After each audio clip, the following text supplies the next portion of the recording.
The look on my grandfather's face when I stepped out of that Uber is something I'll never forget. It was a cool Nashville afternoon, the kind that feels sharp and clean, like the air itself is paying attention.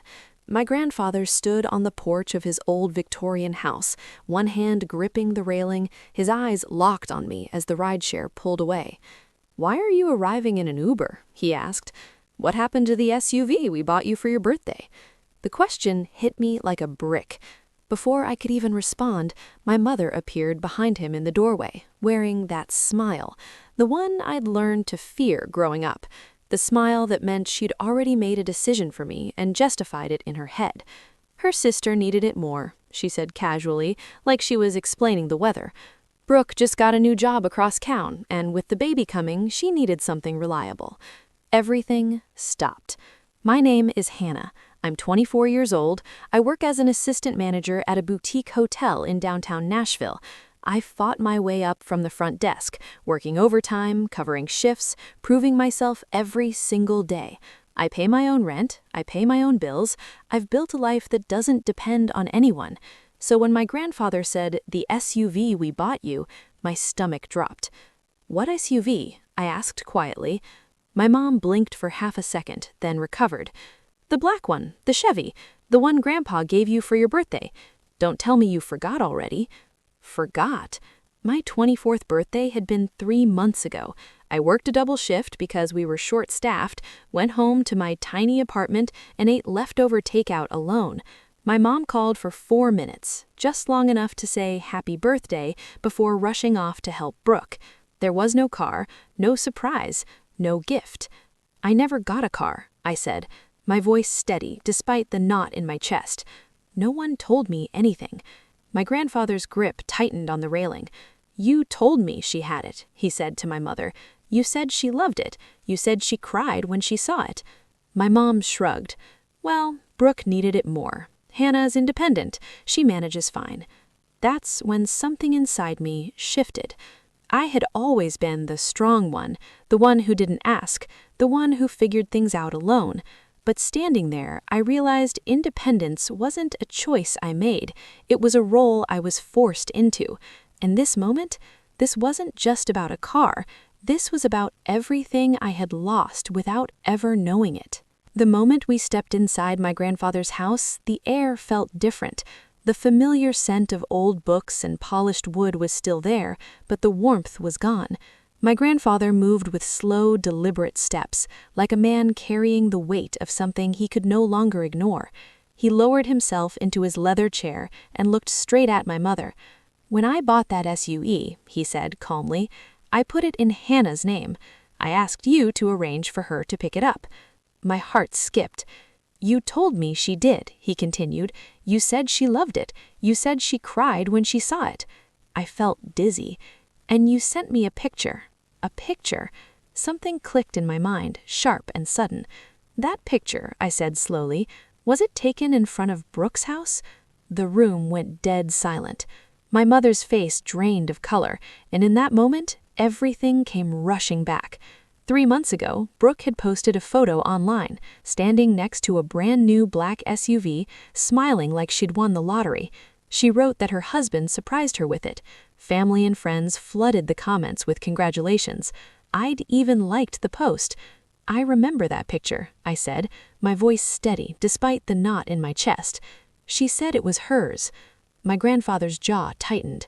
"So you lied," he said to my mother. "You gave away a car I bought with my own money, a car that was illegally in Hannah's name." My mom rushed to explain. "It's family. We share things. Brooke's husband lost his job, the baby's coming, and Hannah, she's always been fine on her own." That familiar excuse. "She doesn't need help," my mom continued. "Brooke does." Something inside me cracked open. I had spent my entire life being told I was fine. Fine without help, fine without support, fine with things everyone else seemed to get automatically. "And how," my grandfather asked quietly, "how did you manage to give Brooke a car that wasn't yours to give?" My mom hesitated. "I told the dealership there was a registration mistake. I said the name needed to be changed." The words hit like a punch. "You committed fraud," my grandfather said flatly. My mom whispered, "I was just trying to help my family."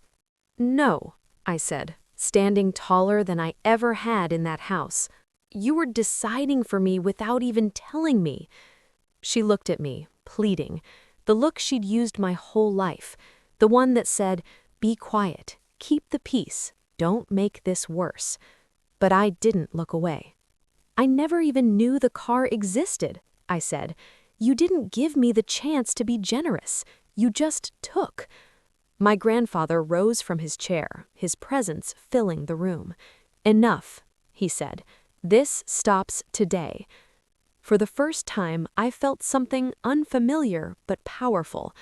I wasn't alone anymore. My grandfather didn't raise his voice when he said it. "That car is coming back." But somehow, that made it even more terrifying. He pulled his phone from his pocket and began making calls with calm, practiced precision, the kind that comes from a lifetime of running businesses and solving problems without excuses. Lawyers, a tow company, someone at the dealership. Each call felt like another nail sealing the truth in place. My mother tried to interrupt. "Dad, please!" He lifted one hand, silencing her instantly. For the first time in my life, someone else was drawing the line for me. My grandmother came into the living room, confusion written all over her face. "What's going on?" she asked softly. "Sit down, Margaret," my grandfather said gently. "We need to talk." As she listened, her confusion turned into disbelief, and then into quiet fury. "You took a gift meant for Hannah and gave it to Brooke?" My mother folded her hands together, defensive. "I was managing resources for the family. Hannah's always been capable. Brooke struggles." That word again. Struggles. I let out a breath I didn't realize I'd been holding. "Can I say something?" I asked. Everyone turned to me. "I've been capable because I had to be, not because I was supported."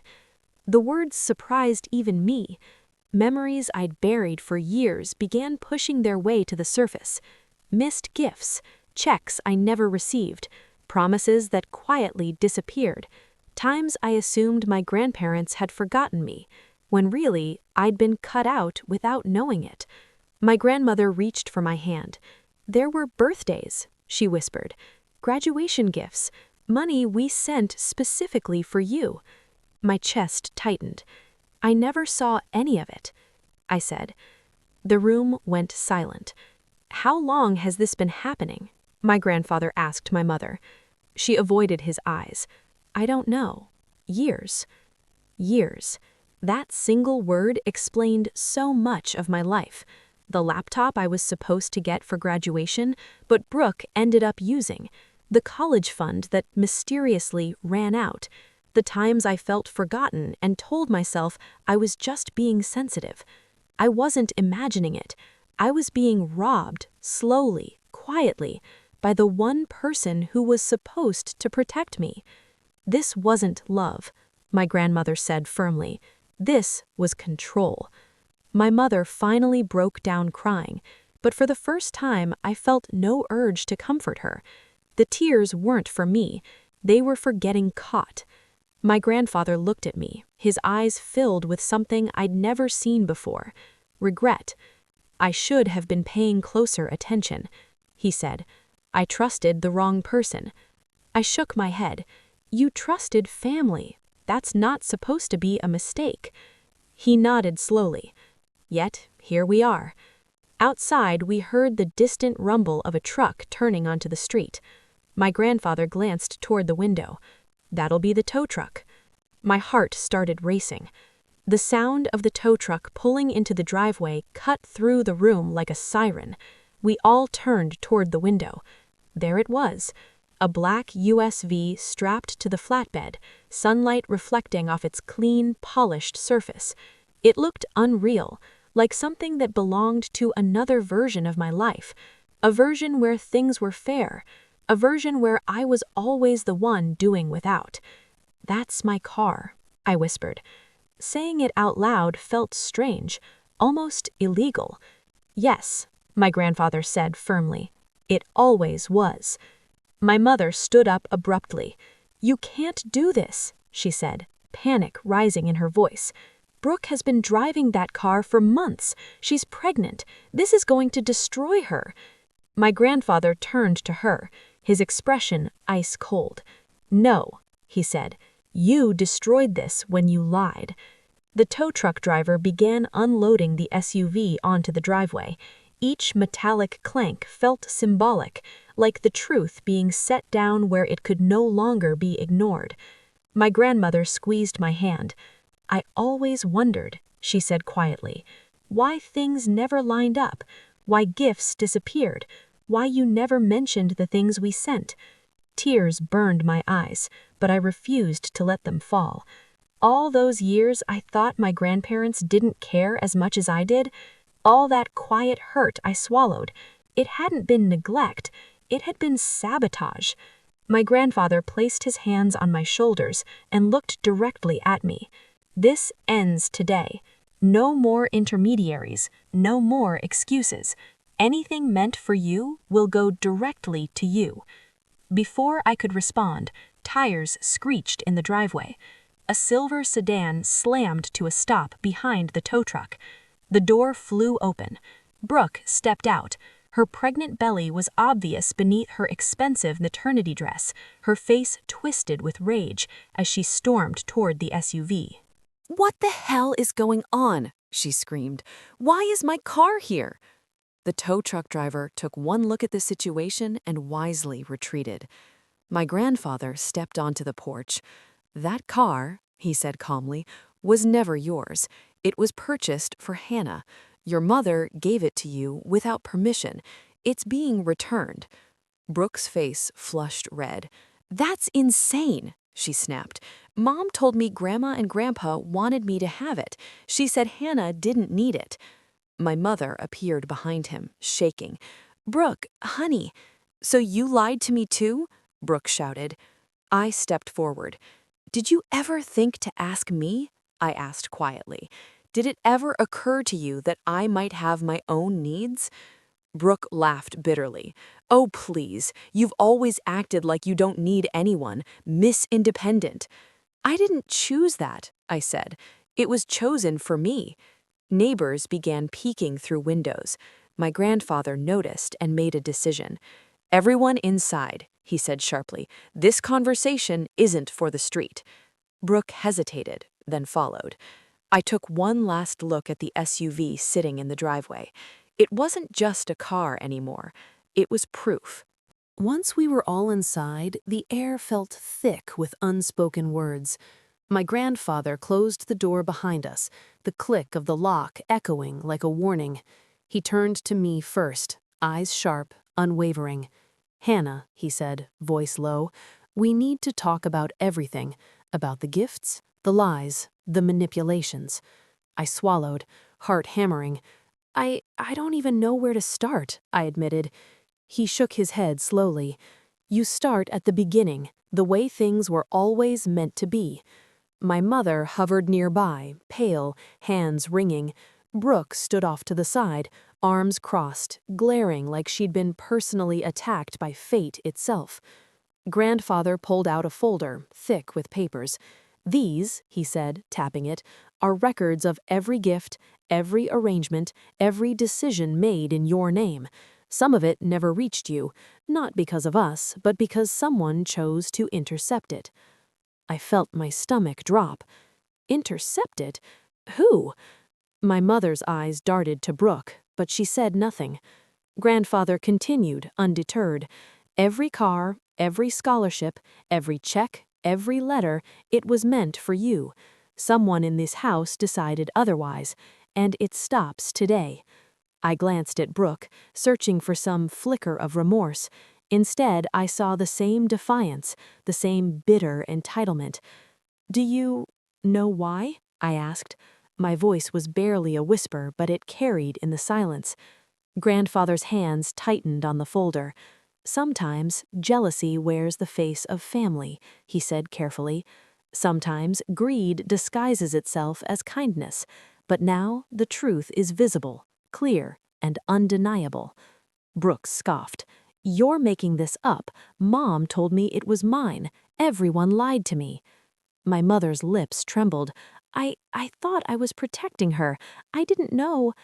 Grandfather held up a hand. "No more excuses. Not tonight. You will hear it all. Every deception, every decision, every betrayal." He opened the folder and began pulling out receipts, letters, photos. Each one landed on the table with a heavy certainty, evidence that could not be denied. As I looked through them, the patterns emerged, the carefully redirected gifts, the lies told to manipulate, to control, to prioritize someone else at my expense. Every betrayal laid bare. And in that moment, I realized how deep it went, how much had been stolen, not just the SUV, not just letters or checks, but my voice, my right to claim what was mine. Grandfather looked at me, steady, unwavering.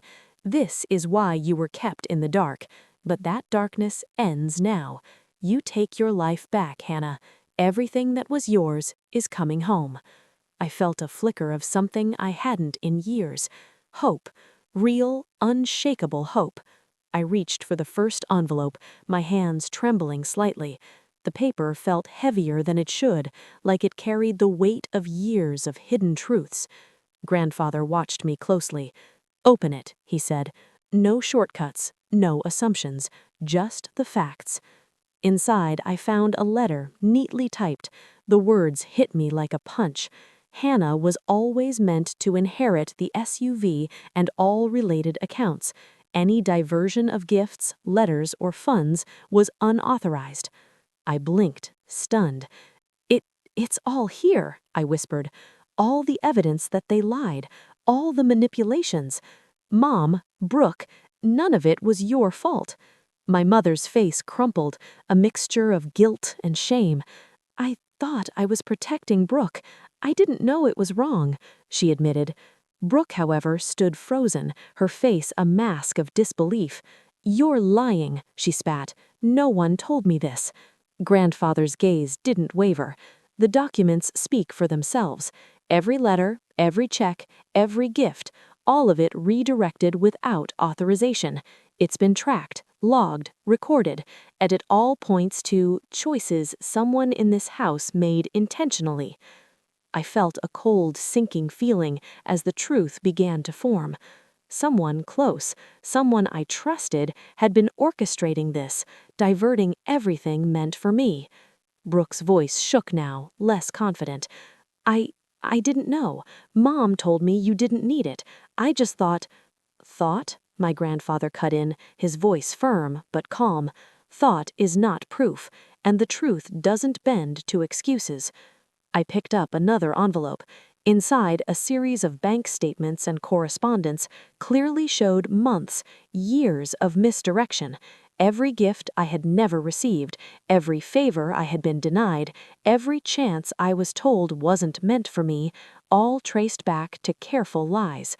The room went silent, except for the occasional shuffle of papers and Brooke's quiet, mounting panic. I looked up at my grandfather. "So, all of this was deliberate?" I asked, my voice barely a whisper.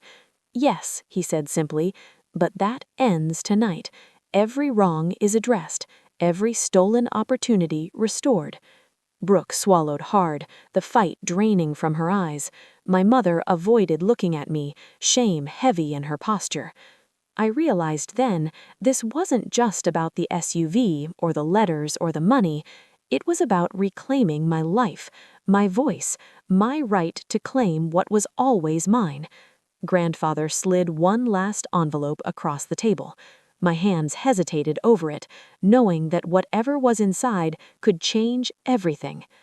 "Open it," he said, "no matter how hard, no matter what it reveals," he added firmly. I tore it open carefully. Inside was a single photograph and a typed note. My eyes widened as I recognized the faces. It wasn't just letters, checks, or cars that had been manipulated. It was much deeper, much darker.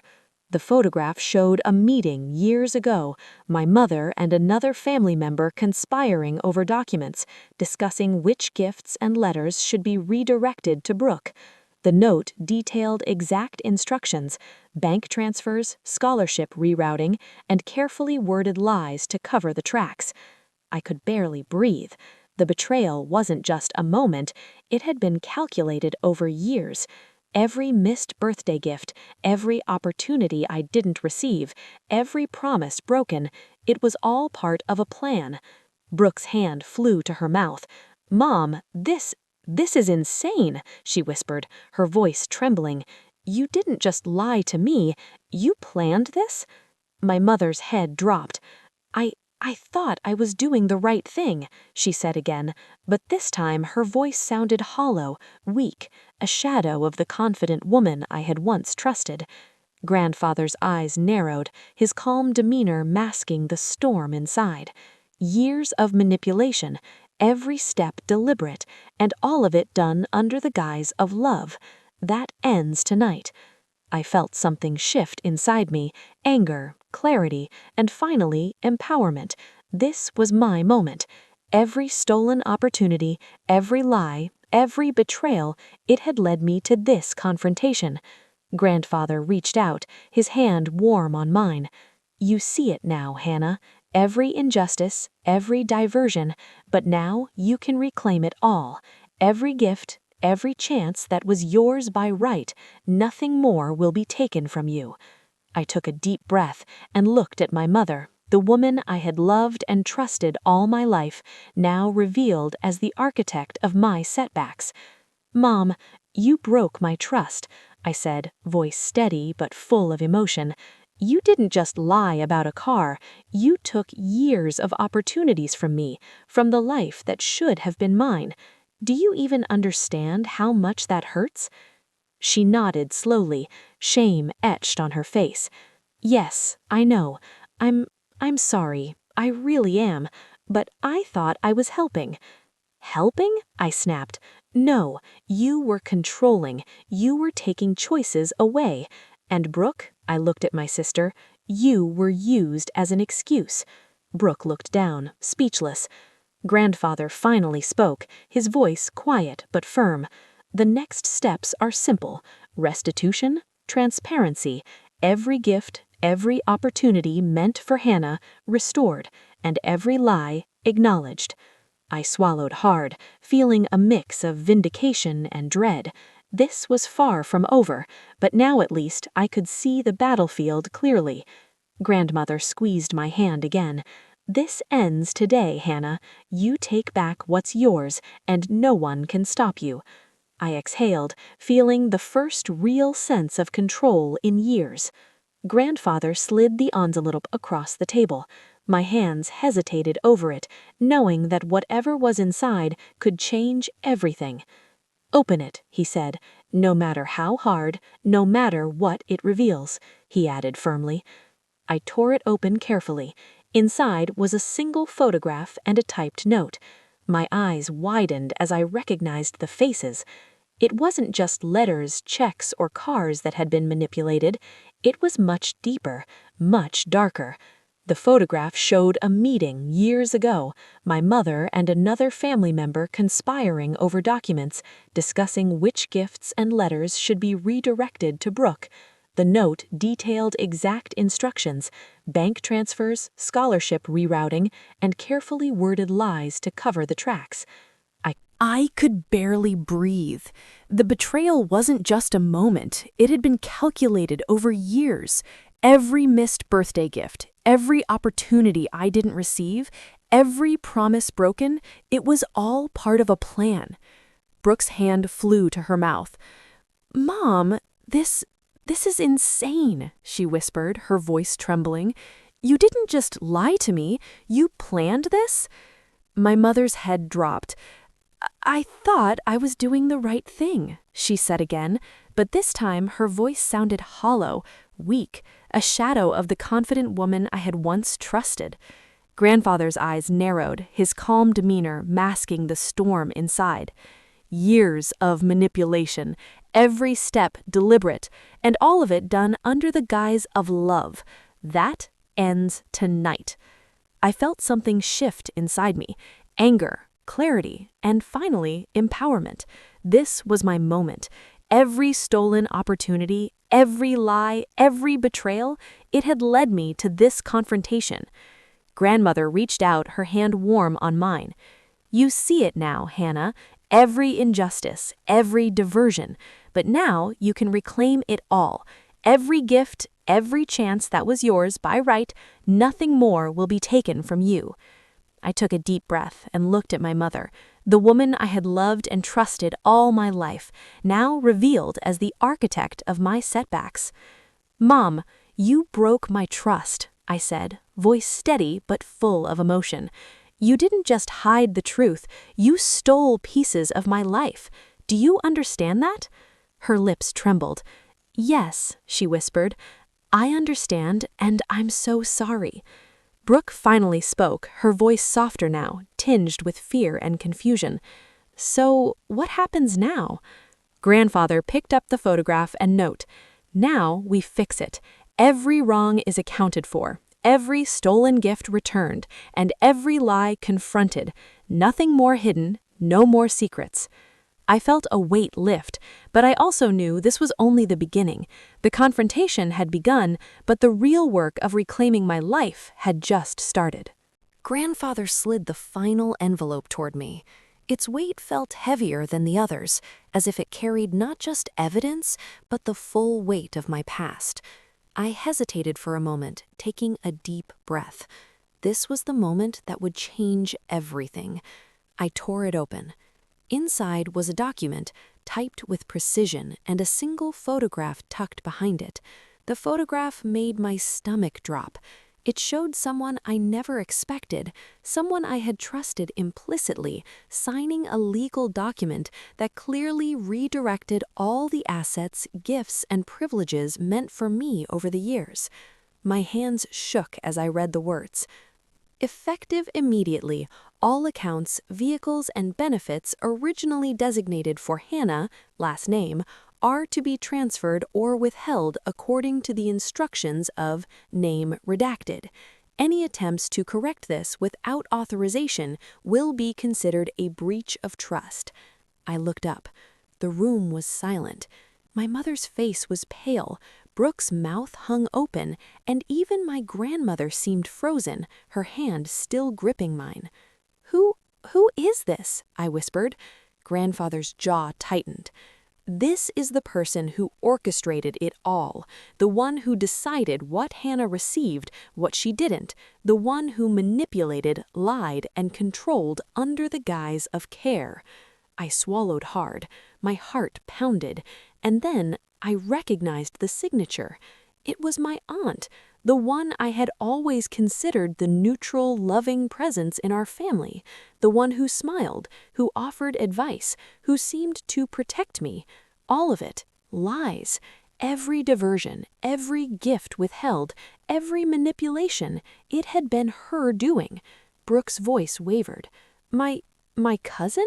Are you serious? I felt a wave of betrayal unlike anything I'd experienced before. It wasn't my mother or Brooke who had masterminded this. It was someone who had posed as an ally, someone who smiled at me while orchestrating my setbacks behind the scenes. Grandfather leaned forward, eyes serious.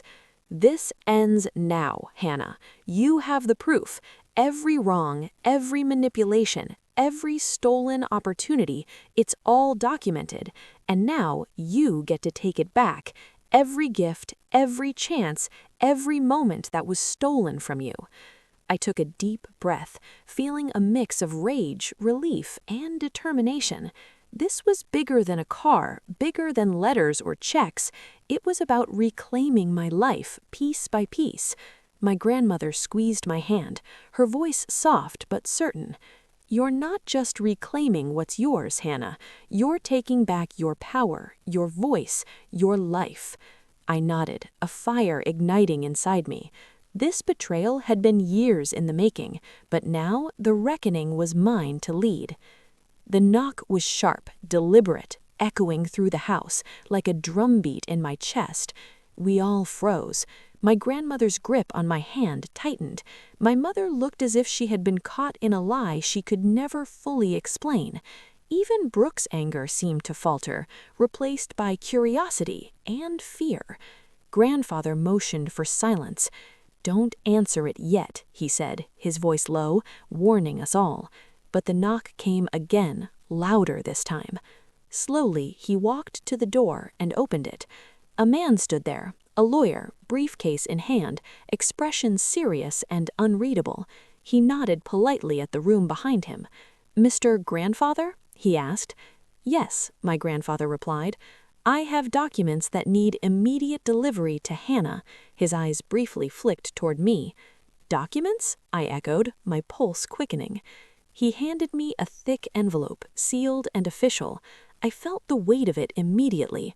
It was heavy with implications, more than just paper could carry. "Open it now," he said quietly. "This is time sensitive." I hesitated for a split second, then ripped it open. Inside were documents, contracts, and photographs, each one confirming what my grandfather had already revealed. But there was more. A confession notarized and signed by my aunt, the one who had orchestrated years of deception, naming every misstep she had taken and every manipulation she had committed. My hands shook as I read the words. Every diversion, every hidden gift, every stolen chance, it was all cataloged, all undeniable. Brooke staggered back in shock. I can't believe this," she said, voice trembling. You're telling the truth?" I looked at my mother. "I never wanted this," she whispered. "But she did. She took it all." Grandfather stepped closer, his eyes sharp. "Hannah, this is the proof you need. It's all here, the final piece, the one thing that closes the circle and ends the lies." For the first time in years, I felt a surge of clarity. I wasn't just reclaiming an SUV or letters or money. I was reclaiming my life. Every stolen moment, every lie, every manipulation, it all had a path forward now. I exhaled slowly, the tension in my chest easing slightly. But even as relief began to creep in, I felt a spark of unease. This revelation, while monumental, was only part of the story. Grandfather's gaze met mine, unwavering. "Hannah," he said, quiet but firm. "The person who knocked, the lawyer, they aren't done yet. There's one last truth you need to know, something that will test everything you thought you knew about loyalty, trust, and family." I picked up the folded letter that had slipped from the stack of documents. My hands shook as I unfolded it. The handwriting was unfamiliar, sharp, deliberate, and unmistakably personal. My heart raced with a mixture of fear and anticipation. The words inside were short, but their impact was devastating. "Hannah, you have been kept in the dark longer than anyone should be. I tried to protect you, but I also had my own reasons. Read everything, follow the evidence, and know the person you least suspect may still be the one you need to confront." My eyes darted across the room. My grandparents watched me closely, their expressions grave. Brooke's face was pale, her jaw tight, and my mother's lips quivered with unspoken guilt. "Who wrote this?" I whispered, my voice trembling. The lawyer stepped forward, clearing his throat. "This letter was included with additional evidence we only discovered recently," he said carefully. "Evidence that shows not only the full scope of your aunt's manipulation, but also the involvement of another party, someone close, someone you've trusted." I froze. My stomach sank. Another betrayal? Could it be possible? After everything revealed, another layer still remained? Grandfather's voice was firm. "Hannah, it's time you meet the truth head on. Every diversion, every stolen gift, every lie, it all had an architect. But now the final piece of the puzzle is here. The confrontation must happen today." I looked at my mother, her eyes glistening with shame. "Mom, there's more?" I asked, trying to steady my voice. Yes, she said softly. I was part of it, but not the whole plan. There's someone else, someone whose actions have affected you your entire life. I swallowed hard. The room seemed to shrink around me, the walls closing in. My mind raced through everyone I had trusted. Friends? Family? Who could it possibly be? The lawyer placed a folder on the table. This includes proof of collusion, financial records, letters, and photographs showing meetings, signatures, and instructions. It implicates another family member who actively redirected your gifts and privileges, all verifiable and legally binding. I picked up the folder, my hands shaking. Flipping through it, my eyes landed on a photograph that made me stumble back. It was my cousin, the one I had grown up with, the one I had confided in countless times, sitting with my aunt, smiling in the photograph, while signing documents that dictated the redirection of everything meant for me. I felt a rush of anger and disbelief. I had trusted her my whole life. I had thought she was my ally. Grandfather stepped closer, placing a steady hand on my shoulder. This ends now, Hannah. No more lies, no more diversions. You have the evidence, the authority, and the right to reclaim everything, and the person responsible must face the consequences. I looked at my mother, then at Brooke, then at my grandparents. The weight of years of betrayal and stolen opportunities pressed down on me, but now I felt a new power rising. This isn't just about a car or letters or money. It's about my life. Every choice, every chance I should have had, every moment that was stolen from me, it ends today. Grandfather nodded. You are ready. Go forward with clarity, confront the truth, take back what is yours, and let no one manipulate your life ever again. I took a deep breath and closed the folder. I felt the fire of determination ignite inside me. Every betrayal, every secret, every deception had brought me here, to this moment of reckoning. The knock on the door from earlier no longer felt threatening. It felt like opportunity, because now I wasn't just confronting the past, I was reclaiming my future. I opened the door, ready to face the final confrontation, ready to demand answers, accountability, and justice. And for the first time in years, I knew I was no longer the passive one in this story. The battle for my life, my voice, and my truth had finally begun. I stepped across the threshold, the envelope and folder clutched tightly in my hands. The room beyond was tense, almost suffocating, as though it had held its breath for years, waiting for this moment. There she was, my cousin, the one I had grown up trusting, laughing with, sharing secrets with. Her smile was still warm, but it was false, brittle, hiding the guilt I had long suspected but never fully understood. "Hannah," she said, voice trembling, I can explain." "No," I cut in, my voice steady but edged with steel. "I've waited long enough for explanations. I've waited long enough for lies, manipulations, and stolen opportunities. Today, it ends." Grandfather stepped behind me, his presence solid, unwavering. My grandmother's hand found mine, grounding me. Brooke and my mother watched, silent, the shock on their faces barely contained.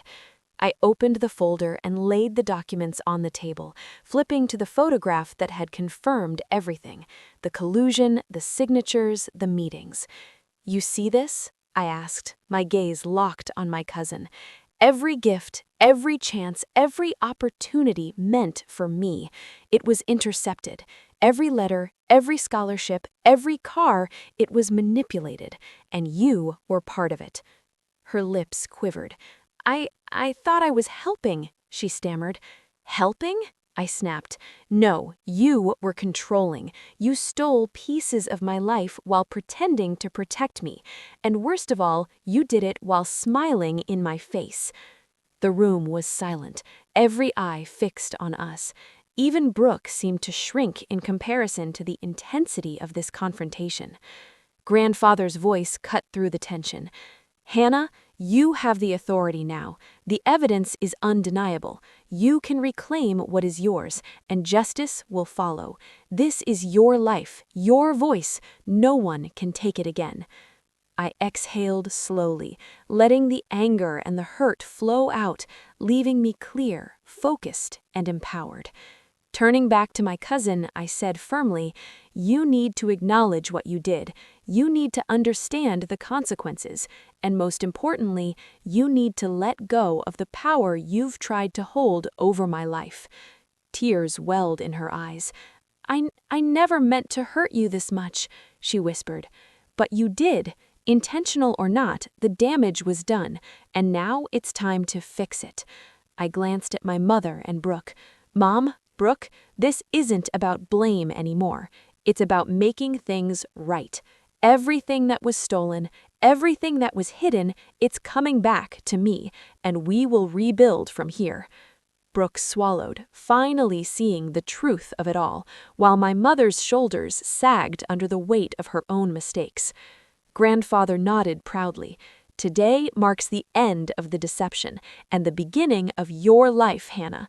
No one can take this back. No one can manipulate you again." I looked around the room, feeling the full weight of years of betrayal, grief, and hurt lift. For the first time, I saw clarity. I saw justice. I saw freedom. And as I held the folder and letters close, I realized something deeper. This wasn't just about reclaiming what was mine. It was about reclaiming myself, my voice, my choices, my power. The room felt lighter. The tension eased. The lies had been exposed. The truth had been claimed. And the family, though shaken, was finally facing reality. I took a deep breath, straightened my shoulders, and knew the life I was meant to have was mine, fully, unapologetically, and no one, never again, could take it from me. The story of betrayal, lies, and manipulation had ended. The story of reclaiming my life had just begun.